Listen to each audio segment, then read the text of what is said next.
The leaves used to be so pretty to look at out the windows of Columbus Dunn's home. Now the leaves are all that's left. There's nothing that I can use. It's just all gone, and it's hard to let go.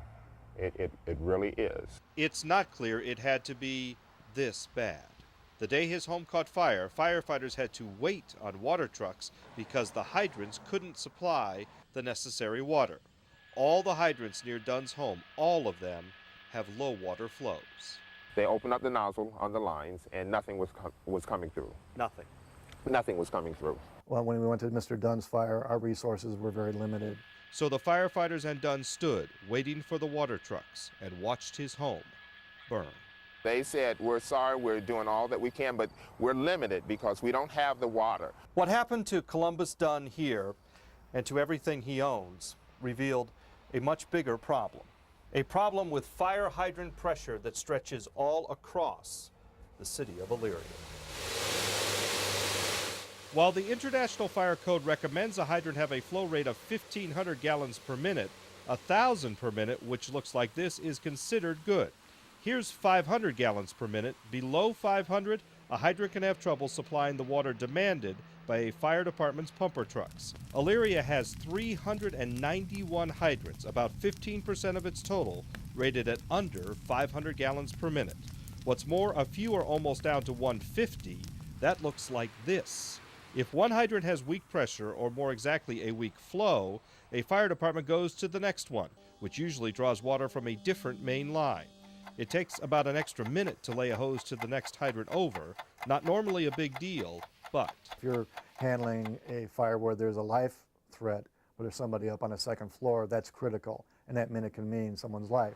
and in two entire portions of Elyria, here on Oberlin Road where Columbus Dunn lived, and here in this section of stately homes known as Overbrook, the fire department indicates there has not been a single good hydrant, not one, for years. What I don't understand is why up till now hasn't this been fixed? Well, one, there's enough pressure to fight a fire. Not in Overbrook. Sure there is. Not according to the fire department. Well, there's 300 and... Eric Rothgary runs safety services for the city of Elyria.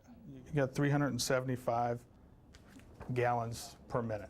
Have you seen what that looks like coming out of a hydrant? Yeah, I have. 375. It doesn't mean that the house is going to burn. 375, I believe, is just a little bit less than what the fire department had at Mr. Dunn's house when they told him they didn't have the pressure to fight the fire. You could not fight a fully involved home fire at 375, no. Could you fight a small fire with 375?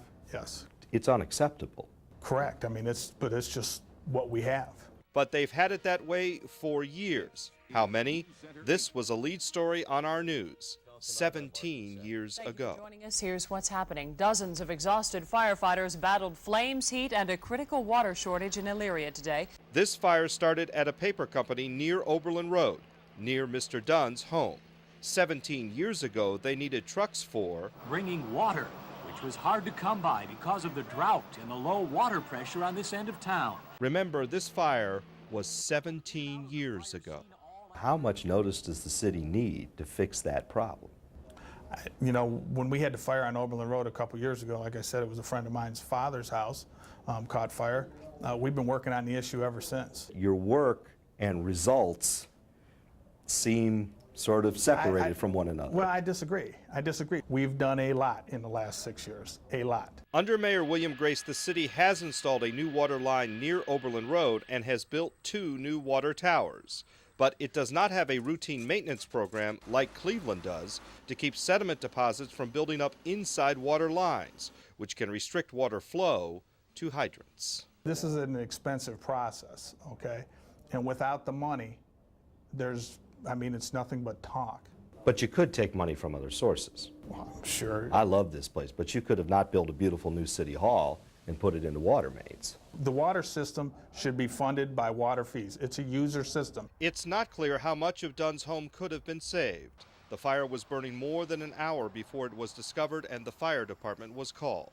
But Columbus Dunn was a water user, and it's hard to believe he got what he paid for. It could have been my life, But in part of my life was taken there because of what I lost.